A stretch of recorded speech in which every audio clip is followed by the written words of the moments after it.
Hello, Global Studies. This video will walk you through some information related to the foreign language requirement and some frequently asked questions about our most kind of confusing and most specialized major requirement that will be a little bit different for everybody depending on their background and their interests. So we'll take you through a few things that you need to know. So a big question we get all the time: help, I can't figure out the global studies foreign language requirement. You are not alone, but the basic requirements everyone must meet. We'll start there and then we'll kind of break down some special situations and some things that you might think about as you decide how you want to complete this requirement. The basic requirements that everybody completes in some way, shape, or form is that we need to see you complete quarter 6 or the equivalent of a modern foreign language. And we'll go into what that means shortly. But that's sort of the first part of the language requirement. You'll see that under prep for the major, area 2 on your major sheet. The other part is 1 additional year of language, and you get a choice with that 1 additional year. That's what's labeled as prep area 3 on the major sheet. You'll notice that the major sheet breaks it down into 2 different options for that second part of the major requirement, part of the foreign language requirement. Your choices with that are: you can complete the 1 additional year through advanced and or upper division courses. You're going to notice some asterisks. So that's where we're going to go into more detail in a few minutes on the next slides. Advanced or upper division courses in the same language that you used for the quarter 6 requirement. Or your other option is that you can do the beginning year of a different language. So in that case, you would actually be studying 2 languages as part of your language requirement versus 1 language all the way through up through a high advanced level.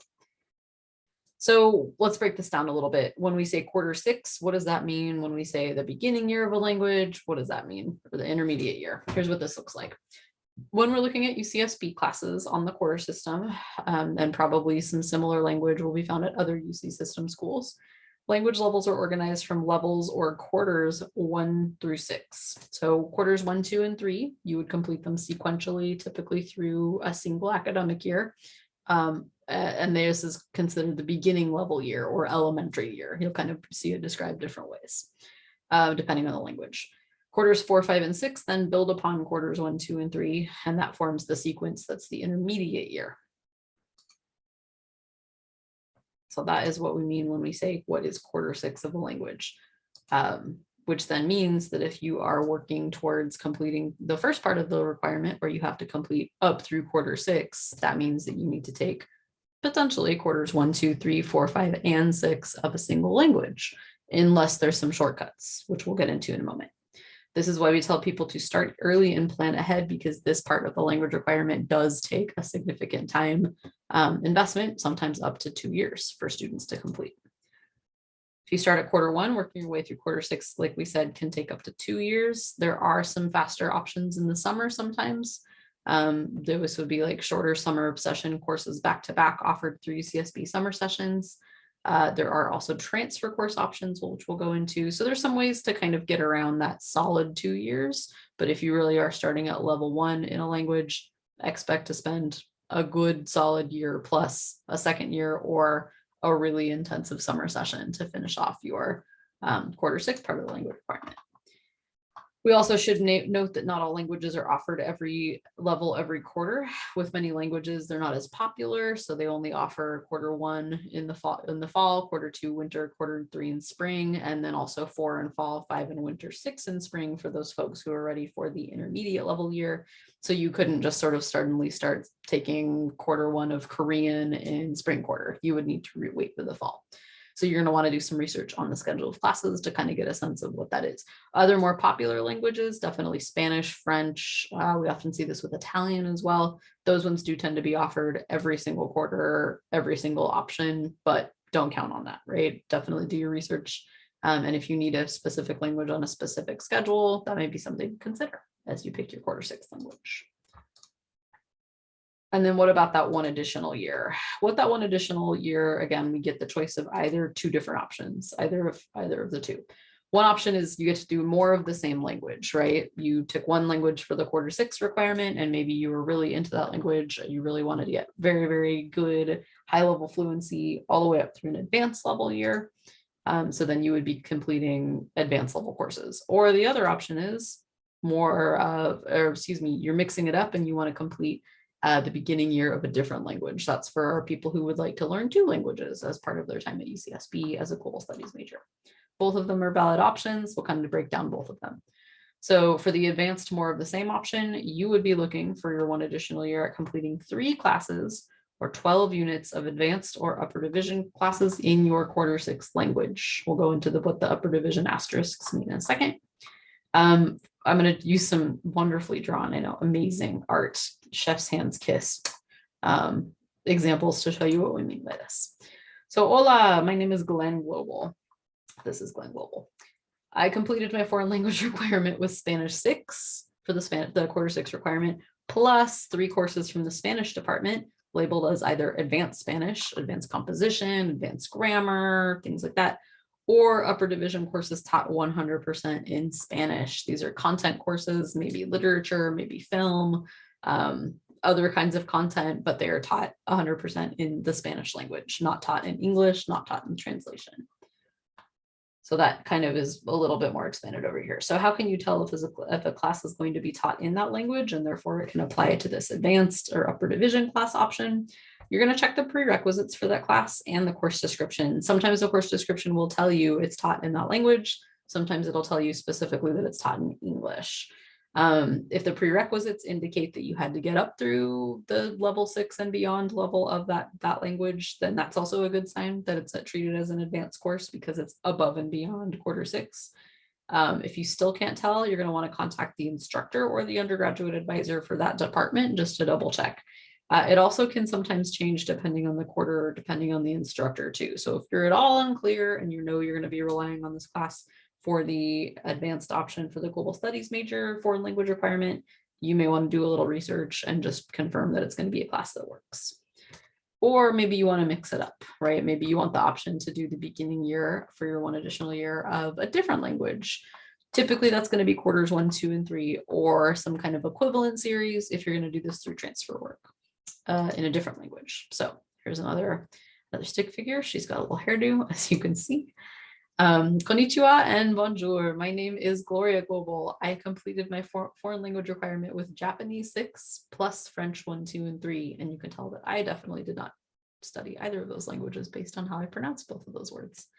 But this would be an example of a situation where a student decided to do 2 different languages to complete their foreign language for global studies, foreign language requirement for global studies.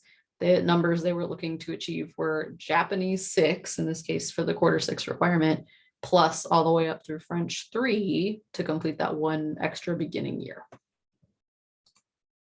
So that's a little bit about those basic breakdowns.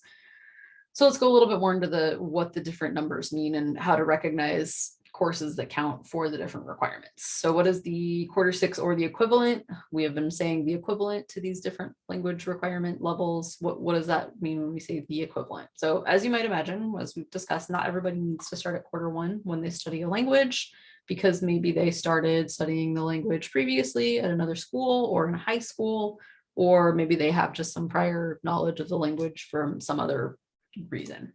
So the equivalent can mean a lot of different things. Maybe they took equivalent transfer courses if they're a transfer student, or if they just took classes on the side at a community college or certain study abroad programs. Those very often will help you achieve either the equivalent of quarter 6, or they'll help bridge you up into a higher level so that you can continue on and achieve the quarter 6 completion in that language. So for California community colleges, if you're looking at courses taken from that system, there's a website, fabulous website that you can use to sort of run agreements, they're called, agreement checks between the course catalog for the language at UCSB compared with the course catalog for the language at your community college that you're looking at. And you can actually see which classes are labeled differently across the 2 different schools that count as equivalents, that will transfer as equivalents. So this is a very, very helpful resource for anybody who either is coming in as a transfer student with courses completed, or who is looking at maybe completing some of their or all of their foreign language requirement on the side of their time at UCSB through community college options. We also would say that the equivalent is sometimes tied into a placement test score.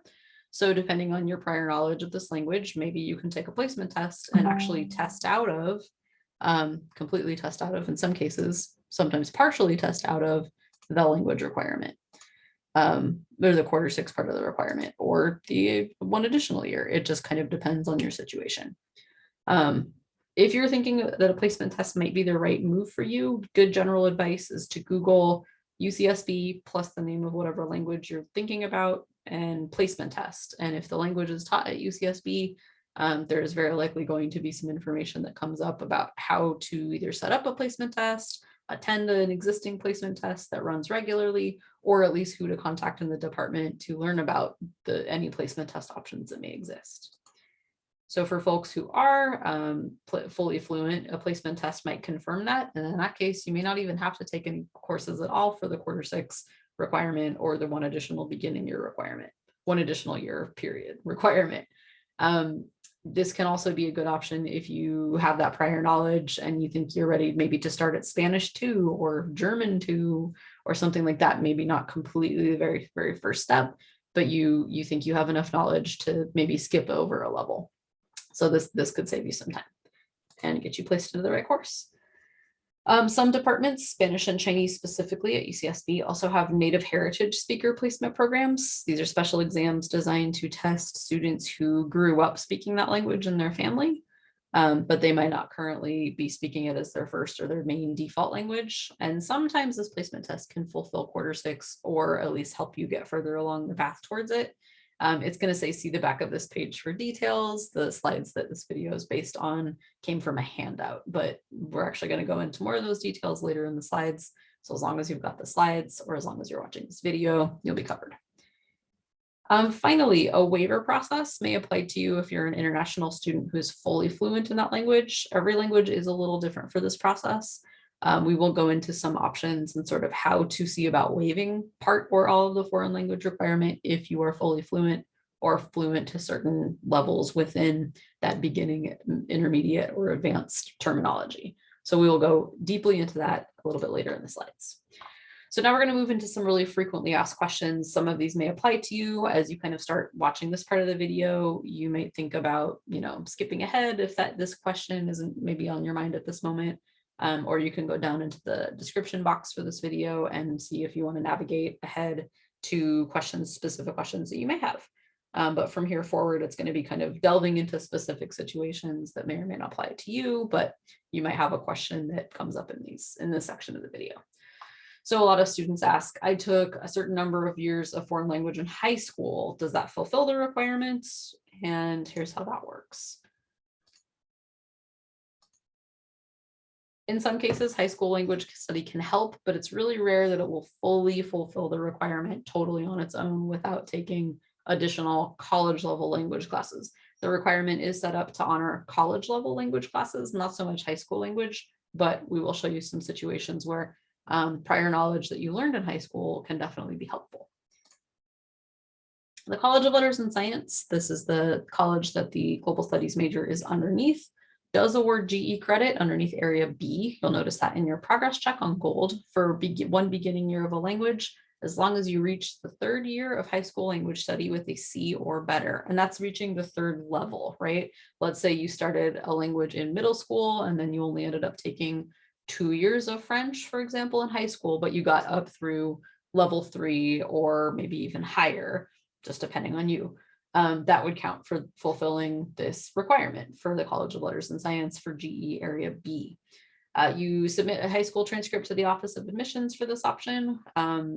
Transfer students, you will need to specially have your high school send this over to UCSB because your materials kind of arrive a little bit differently. Many of you kind of clear that through completing an IGETC through your community college, so it's a little bit different. But if you think this might be applicable to you and this is something that would be helpful to you, you will want to request that your high school sends a copy of your transcript to the Office of Admissions at UCSB. We in the Department for Global Studies can then use that credit that the college gave you for that GE area towards your one additional year of language. We can completely knock that requirement off, but the catch is you have to commit to using a different language for your quarter 6 requirement. So what this might look like is I studied Spanish in high school for 3 or more years. I got a C or better in all 3 of those years in the 3rd level of that language and higher. I turned in my high school transcript when I started at UCSB, for example, I could choose to use that evidence to waive my one additional year of language for global studies, but I would have to commit to taking a different language. I could take French, I could take Italian, I could take Portuguese, any other number of options across the campus, and I would have to plan to get up to quarter 6. So I wouldn't be able to use my high school language for that quarter 6 requirement, but it did help me with the one additional year requirement. The other way that sometimes people use this is that they can sometimes try taking a placement test just to see if your high school knowledge helps you start higher on the scale towards that quarter 6 requirement. So maybe that helps you skip a couple earlier courses. I think this is a great option for students who really went in depth with a language in high school. Maybe you took the AP test, but did not necessarily take the AP exam. This might be a way to honor that. We will go into AP credits in a few more minutes too, because that kind of has its own unique situations. So hang tight if you got the AP question. You will want to reach out to the department that teaches the language to see if there are placement test processes when those happen, kind of what's the situation with those. I would say this situation is a little bit less common, but sometimes students are able to use prior knowledge in high school that they've studied with that language to be able to jump a couple levels higher if they don't want to use it for their one additional year of language and just clear it off outright. AP test results, AP test results. This is the other big high school related question a lot of people have. So AP test results, had to take the test, not just the class. AP test results can often act as sort of a placement test score that credits you so that the enrollment system on Gold can actually let you enroll directly into a higher level of language. I would say generally speaking, it does change by department, but generally speaking, a lot of departments, Spanish is the example I always look to because that's the language I studied and that's where my brain goes. But an AP score in Spanish of a 4 means more or less that you can enroll directly into Spanish 5, which is then nice because if you want to use Spanish for your quarter 6 language, you would just have to take Spanish 5 and then Spanish 6, and then you've completed the quarter 6 requirement by only having to take 2 classes at UCSB instead of all 6. For other departments, Chinese, Japanese, French are the ones that most recently come to mind. They may still want to talk to you and maybe possibly complete a placement test exam. You're going to want to check with that department's undergraduate advisor or a language programs director. They might be described differently depending on the department, just to be totally sure how to proceed. That way you don't have any delays in getting enrolled in the correct class. But that's a little bit about how AP results can help you. The next slide is going to talk about what to do or what you might want to think about if you are fluent in another language, including my international students that are out there. So a lot of international students who are fully fluent in a language or students who grew up speaking a language and have a high level of fluency with that language may want to know if they can use their background to be able to clear some or all of the language requirement for global studies. And in a lot of cases, yes. Big things to think about, and then we'll get into some details, is you do not want to wait until your last quarter at UCSB to figure this out. You do not want to count on, well, I'm totally fluent in this language. This is super easy. I'll just tell them in the department and then they'll clear it for me. That's not how the system works. You do want to put the time in when you first join the major or you first start thinking about joining the major to get this settled and get this handled and figure out what you need to do if you need to do anything. So that you can get those processes started. And then by the time you're ready to graduate, you don't have to be worried about clearing your language on time. We have had situations where students wait until literally finals week of their last quarter at UCSB. They have their flight home scheduled and they ask to get their language cleared. And then depending on their situation, they may have to take a placement test. And then the other department, their professors have already gone home for the summer. They've gone traveling. There's nobody available to test them. And then that student might not be able to get the job that they were trying to apply for, or they might have their diploma delayed in being able to fully graduate because they didn't do it when they needed to, which is at the beginning of their time in the major. So I am going to walk through three documents, one for our native Chinese, native and fluent Chinese speakers. We will also look at one for native and fluent Spanish speakers. Those are our 2 most common languages. We also have a document for native and fluent speakers of other languages besides Chinese and Spanish. I'll kind of walk you through a few things on each of these documents. If you want links to these, We do recommend that you download them by clicking on the description box of this video. You can get to this main presentation, and then you can go into the slide that has these linked, and then you can download them and save them and do what you need to do with them. So Chinese speakers, this is what we are looking at for you. And this handout is available also on our website, but I'm going to zoom in a little bit. So at the top of this handout, we kind of just reiterate what's the foreign language requirement as it's displayed on our major sheet. And then you're going to think about which of these three situations applies to you. So international students who completed high school in a Chinese language program, not a high school in China that was an international school where the instruction was done in English, but one where it was actually fully done in Chinese. If you started UCSB as a first year or a freshman, we will be able to use your high school transcript as evidence of fluency. You would not have to take any additional language classes unless you wanted to. You could for your own interest, but it would fully cover the full foreign language requirement for global studies. What you do need to do is follow the instructions on our petitions page at our website, and it is linked here.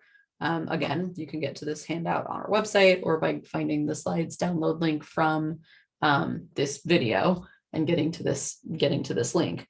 But then you're going to petition that. You're going to request that we use your high school transcript as evidence of fluency. You will fill out a short online form, and then that signals to us that you want us to put that into your records. International students who completed high school in a Chinese language program but started UCSB as a third year or junior transfer students. This is also a really common situation. You're basically going to end up doing the same thing that the students over here on the left would be doing. But the big issue with you is that your high school transcript from your home country is not automatically in your records.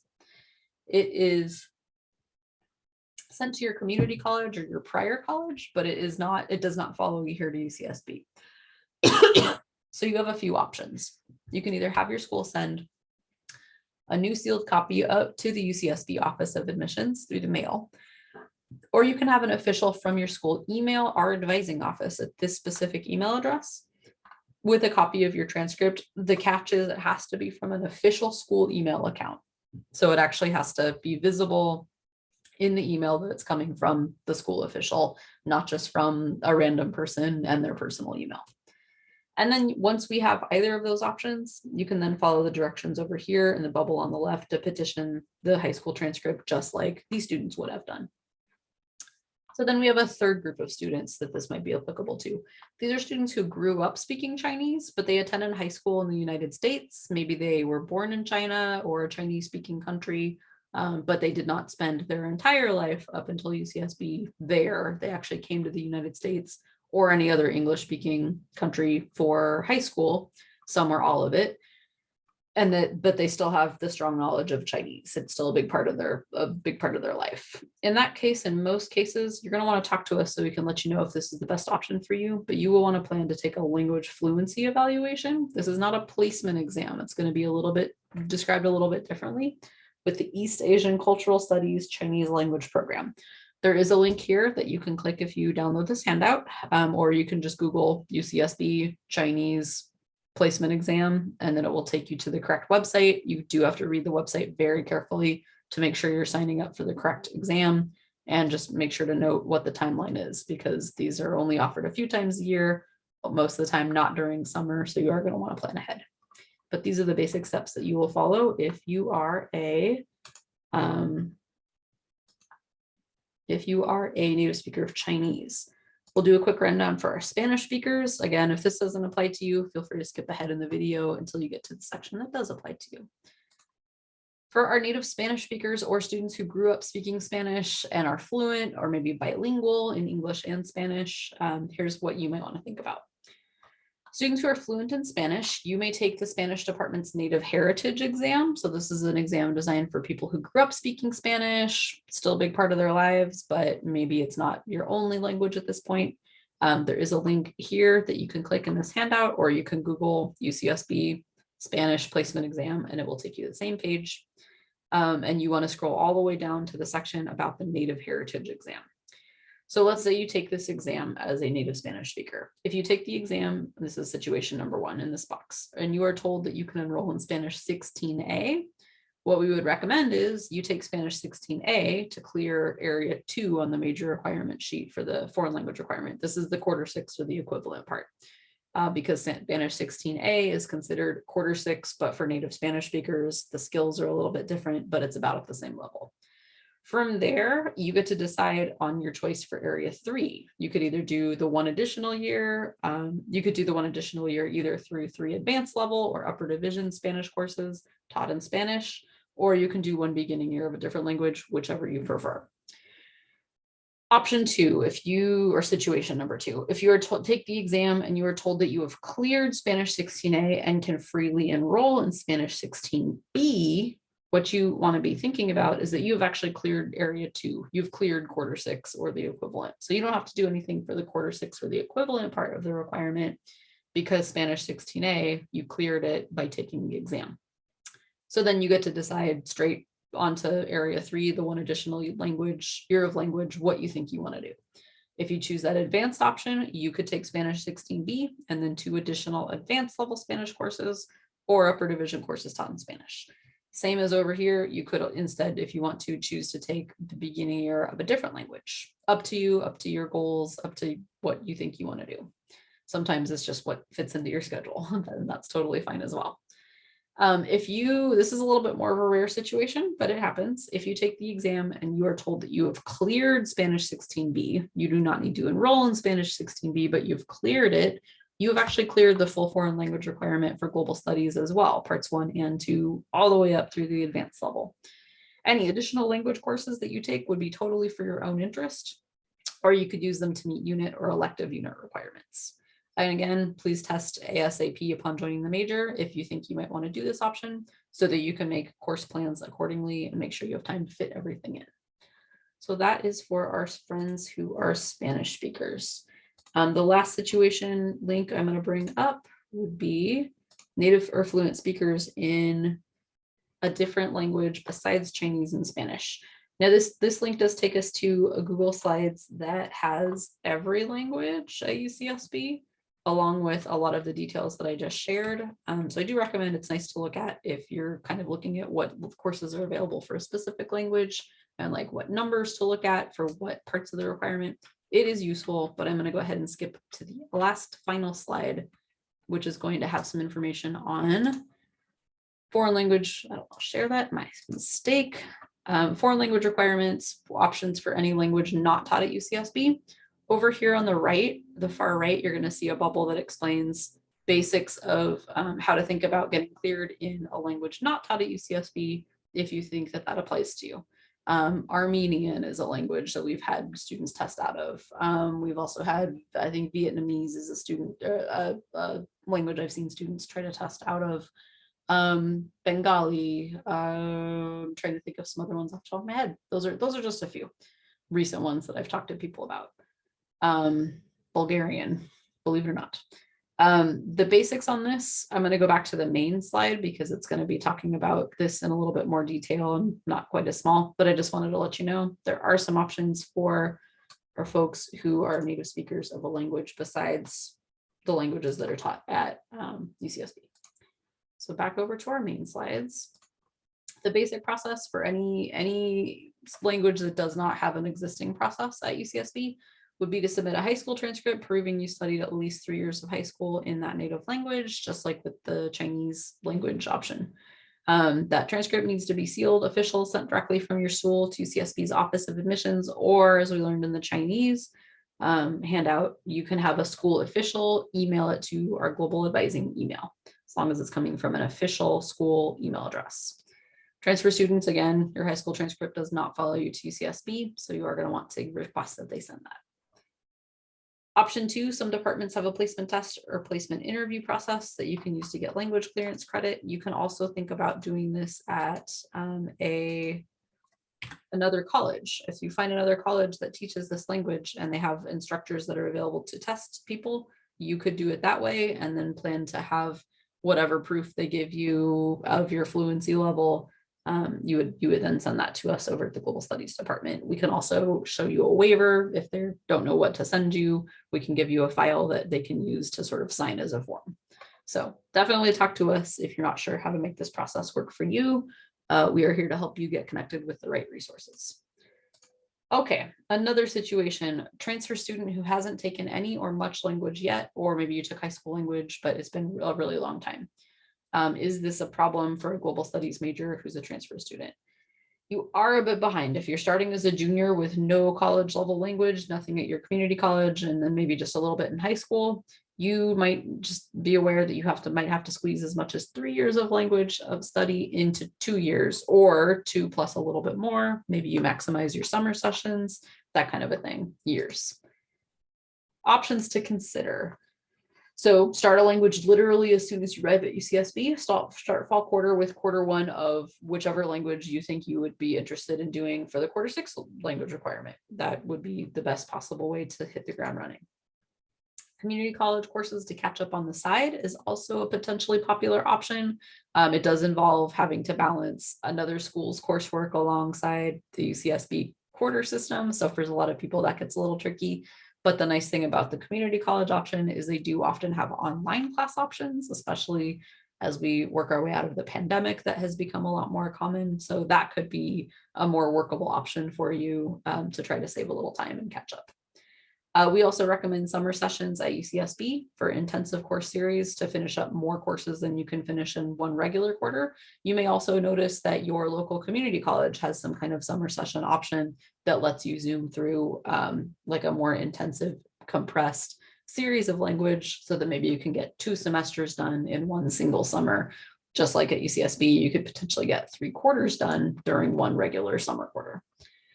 Or you could think about the high school option, right? If you completed at least 3 years or more of a language in high school with a C or better, you could use that to clear the 1 additional year, just like we talked about a few slides ago, and then just plan to commit to taking quarters 1 through 6 of a different language. So maybe your 3 years of high school Spanish from 2 or 3 years ago, you can use that to clear the second part of the requirement, but you have to commit to starting quarter 1 and going up through quarter 6 of Japanese, for example, whatever works. So those are a couple of options.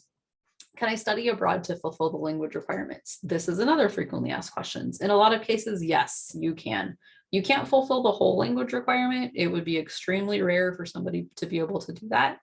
But you'll very likely be able to take care of portions of it. Maybe you could finish it. Maybe you can finish like the beginning or intermediate year, depending on what you still need to complete, depending on what level of language study that is available to you, and depending on how long you'll be abroad. In a lot of cases, that can help.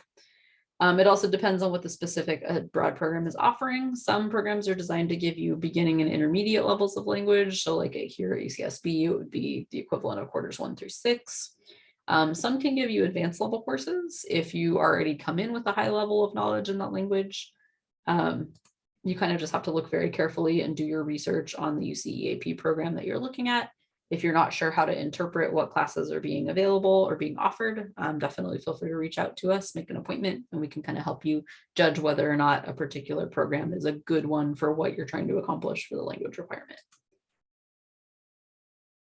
Another thing to think about, this is getting into the weeds, but if your chosen program that you're really excited about doesn't give you the exact language class levels you need, maybe one option is to consider coming back and taking a placement test here at UCSB in that language to see if by being immersed in the language while you were studying abroad, if that helps you kind of test into or test out of a specific level back here at UCSB. It is kind of a risky option because if you come back and don't test as high as you'd hoped you had, you just may have to know that you need to take extra classes here when you come back. But for a student who's really confident and feels really strongly about their language skills, this could be a potentially good option.